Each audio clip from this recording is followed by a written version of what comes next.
Her car wouldn't start that night, and when I offered to help, she smiled and said, "Don't leave me stranded like that. I thought it was just a joke." But I didn't know that one small promise would change everything.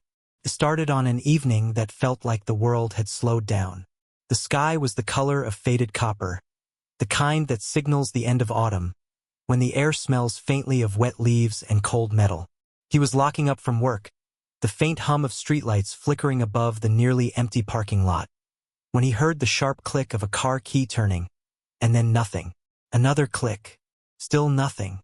He turned, half curious, half distracted, and saw her, standing beside a silver sedan, one hand resting on the steering wheel, the other pressed against her forehead in quiet frustration.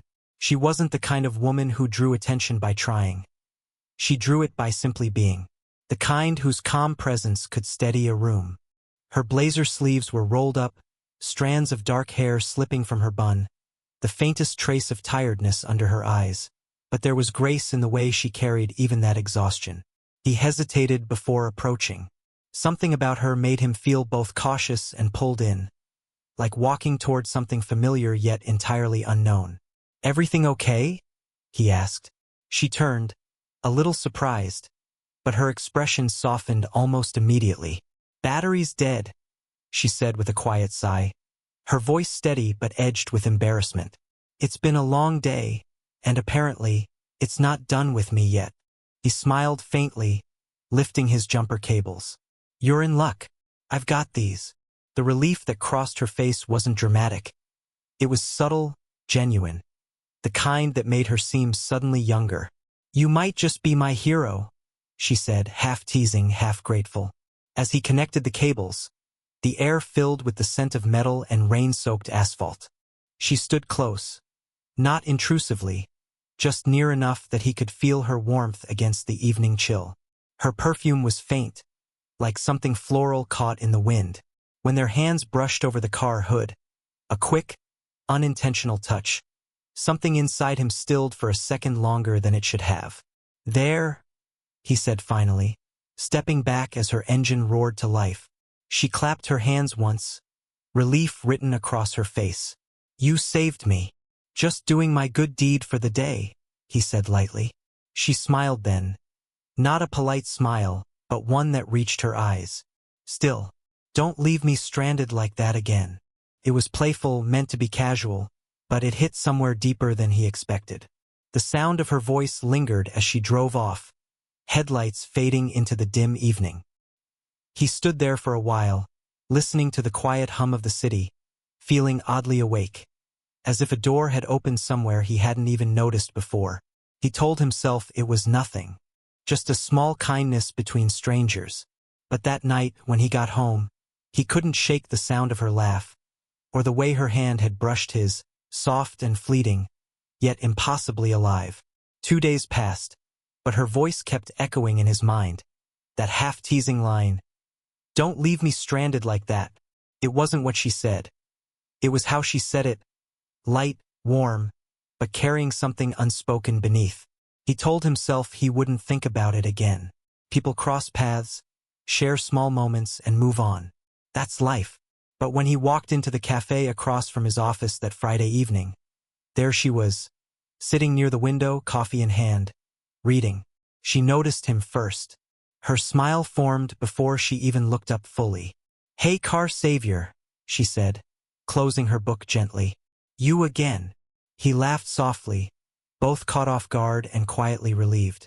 "Guess fate wanted to make sure your car's still running." She gestured toward the seat across from her. "Then sit. Maybe it's trying to tell us something." He did, and it was strange how easily the space between them disappeared.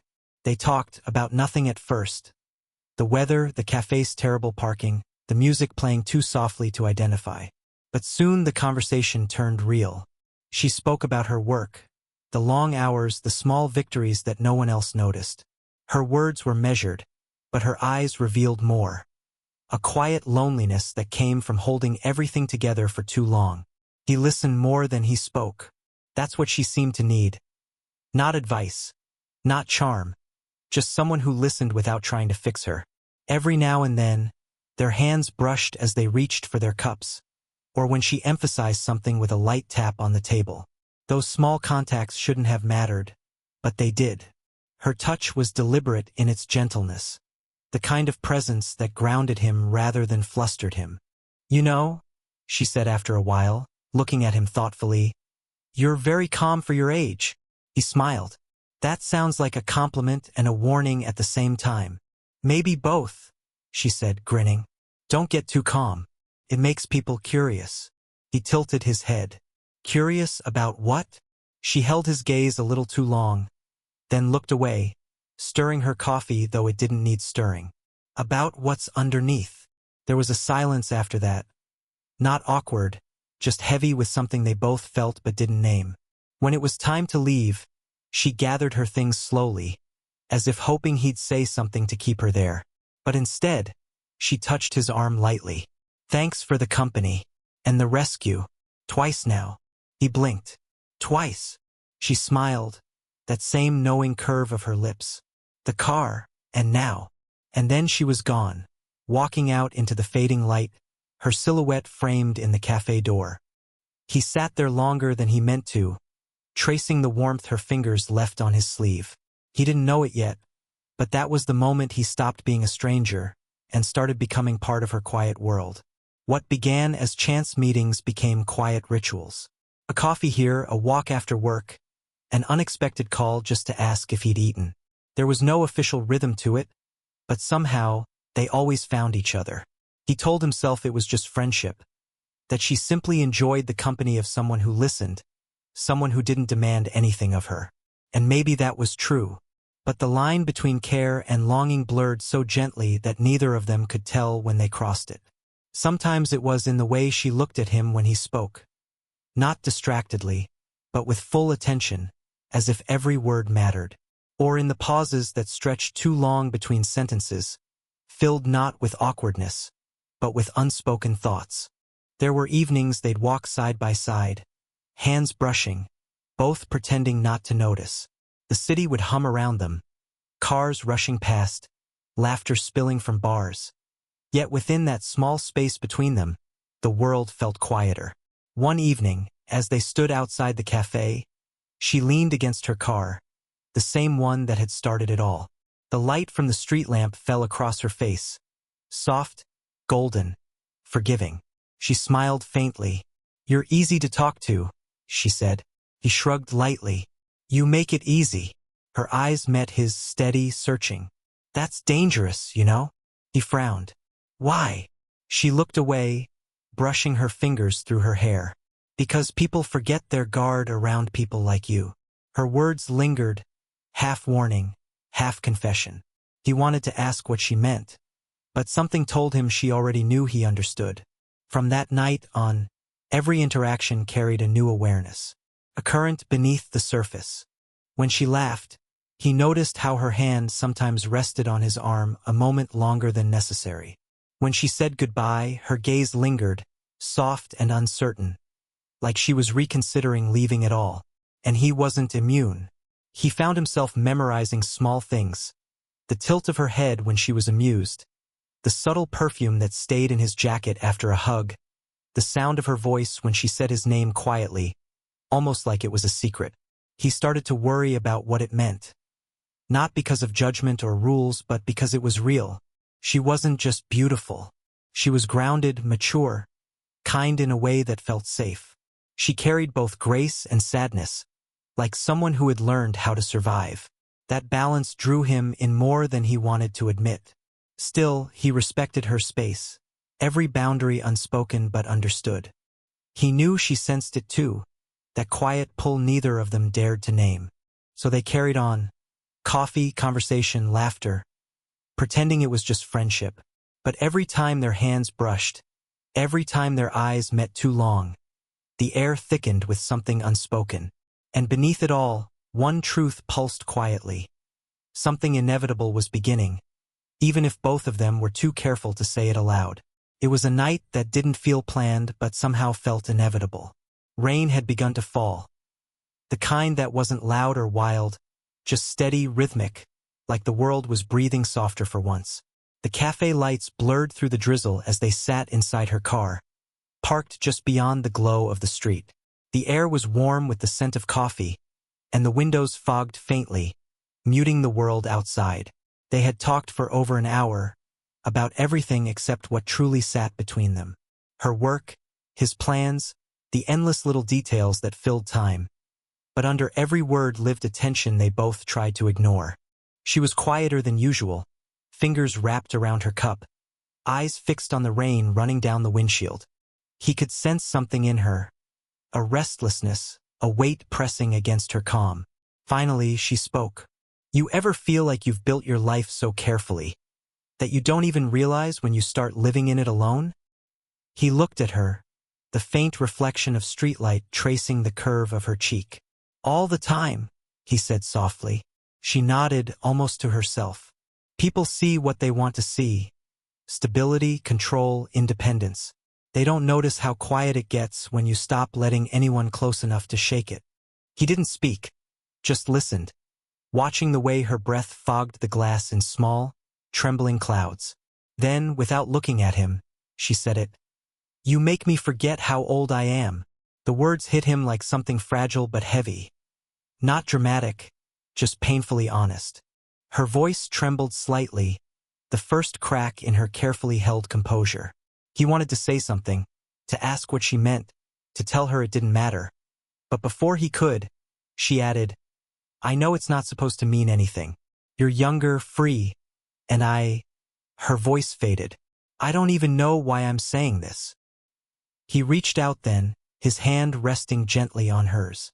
The warmth of her skin felt alive against his palm, like a pulse he hadn't realized he was waiting for. Her eyes lifted, meeting his, uncertain, searching, and filled with something that scared them both. You didn't say anything, she whispered. I don't need to, he replied. Outside, the rain softened, turning to mist. Inside, time seemed to stretch. Just the faint hum of the engine and two hearts trying not to rush what was already happening. For a long moment, they stayed like that, hands joined, silence full of meaning. No grand declarations, no promises, just quiet understanding. Then she smiled faintly, trying to mask the emotion that had slipped through. You're dangerous, she said softly, echoing her words from before. He smiled back. You started it. And for the first time, she laughed. Not to deflect, not to hide, but because it felt right. Because she finally let herself feel what she'd been holding back. That night, neither of them said goodbye quickly. The rain fell, the world kept turning. But inside that car, something real had finally begun. After that night in the car, something between them quietly shifted. They didn't talk about it, didn't label it, but the space that once existed between them was gone. What filled it wasn't just attraction, but a deep, steady awareness of each other's presence. Their meetings became more deliberate now. She'd text him, coffee? Or you're free tonight? And he'd always find a reason to say yes. Sometimes they met after her long workdays. Sometimes on weekends when the city slowed down enough to let them breathe. What surprised him most wasn't how much he wanted to be near her. It was how natural it felt. She carried the world with her. Deadlines, memories, expectations. Yet when she was with him, she seemed lighter, and he felt grounded, anchored by her quiet confidence and the way she listened as though his every thought mattered. One evening, he arrived early at the cafe, waiting by the window where they always sat. He spotted her across the street, standing beside her car. The same silver sedan, her hand resting on the roof as she scanned the street. She looked calm, poised, but the small smile that curved her lips when she saw him gave her away. Thought you might not come, she said, half teasing, half relieved. He smiled. You said not to leave you stranded. That made her laugh. A real laugh this time, the kind that softened everything about her. You remember that? I remember everything, he said quietly. For a moment, neither spoke. The wind tugged at her hair, and she didn't bother fixing it. Instead, she looked at him the way she had that first night. Steady, curious, like she was still trying to figure out why this mattered so much. Walk with me? She asked. They left the cafe behind and wandered through the nearby streets, lights from the shops spilling onto the wet pavement. Their shoulders brushed occasionally, fingers almost touching but not quite. The night air was cool, crisp, filled with a promise neither dared to say aloud. Eventually, they stopped under the awning of a small bookstore, the soft yellow light casting a gentle glow on her face. She turned toward him, searching his eyes for something she didn't have words for. "Why are you doing this?" she asked. He frowned slightly. "Doing what?" "Staying," she said softly. "When you could walk away." He took a step closer, not to close the distance, but to make sure she saw the truth in his expression. "Because you're the first person I don't want to walk away from." Her breath caught, not from surprise, but from recognition. And then, without thinking, her hand found his. Their fingers intertwined slowly, deliberately, as if testing how real it felt. The noise of the street faded. All he could hear was the quiet rhythm of her breathing and the steady thrum of his heart. For the first time, she didn't pull away. They stood there for a long moment. Not lovers yet, not strangers anymore. Suspended in that fragile, perfect space between courage and surrender. That was the night everything changed. Not because of what was said, but because of what didn't need to be. For a while, it felt like they were the only two people in the world. Their connection lived quietly, in shared coffees, late-night drives, and long silences that felt comfortable instead of empty. It wasn't a secret, not exactly, but it existed in its own small orbit, untouched by judgment or noise. But the world has a way of noticing things that aren't meant to be noticed. It started with whispers, harmless at first. Someone from her office saw them together one evening, walking side by side. A few days later, another colleague made a comment she brushed off with a laugh that sounded too practiced. Then came the questions, the assumptions, the subtle, stinging remarks wrapped in smiles. He saw the change before she admitted it, the way she hesitated before calling, the way her messages grew shorter, how her laughter began to sound guarded. When they met again, something in her eyes was different, still warm, but dimmed by worry. They sat in the car outside the same cafe, the one that had quietly become their place. Rain tapped against the windshield, softer this time, almost like memory repeating itself. "You've been quiet," he said finally. She gave a small, sad smile. "You noticed."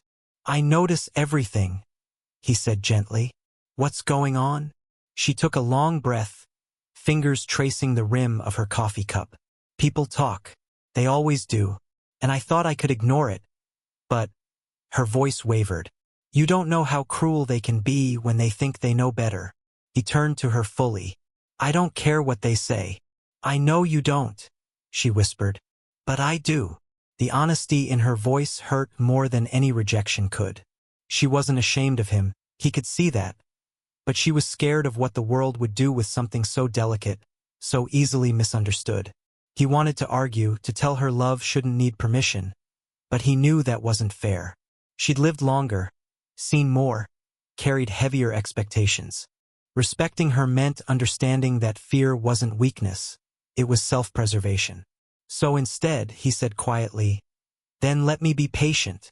She looked at him then, really looked, and something in her eyes softened again, as if she wanted to believe him. "You shouldn't have to be," she said. "Maybe not," he replied. "But I want to be." Her hand trembled slightly as she reached for his. The world outside kept moving. Headlights passing, strangers walking by, but inside that car, time seemed to slow. "I don't know where this goes," she whispered. "Then let's not rush to find out," he said. "Let's just not let it go." And for a moment, she let herself believe him. Her fingers tightened around his, her forehead resting briefly against his shoulder. Not as a lover, not yet, but as someone finally letting herself be held. They stayed like that until the rain stopped, until the city's noise faded back in, and both knew that no matter how much the world tried to intrude, something between them had already become quietly unbreakable. Weeks passed, slower now. The spaces between their meetings stretched, yet the connection never thinned. Even in silence, she was there, in the small things, the way he checked his phone out of habit, The way a certain song made him pause. The way the cafe, once just another corner in the city, now carried her presence in every quiet table and lingering echo of laughter. He didn't chase her. He understood her silence, that it wasn't distance born of disinterest, but of conflict. The world had its opinions, and she'd lived long enough to know how heavy they could become. He gave her what she needed: time, space, understanding. But he never stopped caring. Then one late afternoon, when the sky was the soft color of dusk, that hour when everything feels possible and fragile at once, he saw her again. Same cafe, same window seat, but this time she was the one waiting. She looked up as he entered, her expression unsure for a moment, then warm. "You came," she said, as if she hadn't really believed he would. He smiled lightly. "You said not to leave you stranded." The line drew a small laugh from her, softer than before, but real. "You still remember that?" "Some things stay," he replied. She gestured to the seat across from her, and he sat. For a few minutes, neither spoke. They just sat in the quiet rhythm of cups clinking, the hum of quiet conversation around them. Finally, she reached for her cup, staring into it like she was gathering courage. "I've been thinking," she began, her voice low, "about us, and everything that comes with it." He said nothing, letting her speak. "I kept trying to convince myself it was wrong to feel what I feel," she continued. "That I was being foolish, that people would talk, that maybe you'd wake up one day and realize I'm not what you want." She looked up, meeting his eyes. "But every time I tried to step back, it felt like I was walking away from something real." The words hung between them, delicate and trembling. He leaned forward, his tone soft but steady. "I never cared what anyone thought. I just cared that you kept pretending this wasn't happening." Her lips parted slightly, not to argue, but because the truth in his voice broke through the walls she'd built. Slowly, she reached across the table, her hand finding his. Her fingers were cool at first, then warm as he closed his around them. "You didn't leave me stranded after all," she said quietly. He smiled, that gentle, knowing kind of smile that carried more emotion than words ever could. "I told you I wouldn't." They sat there until the cafe lights dimmed, her hand still resting in his, the air thick with quiet relief. When they finally stepped outside, the world was calm, streetlights reflecting off the pavement, the faint hum of distant music, the promise of something lasting. She leaned lightly against his shoulder as they walked, her head fitting there as if it had always belonged. Neither said what came next. They didn't need to, because in that quiet, tender stillness, they both knew whatever came, they had found something rare. Not perfect, not easy, but real.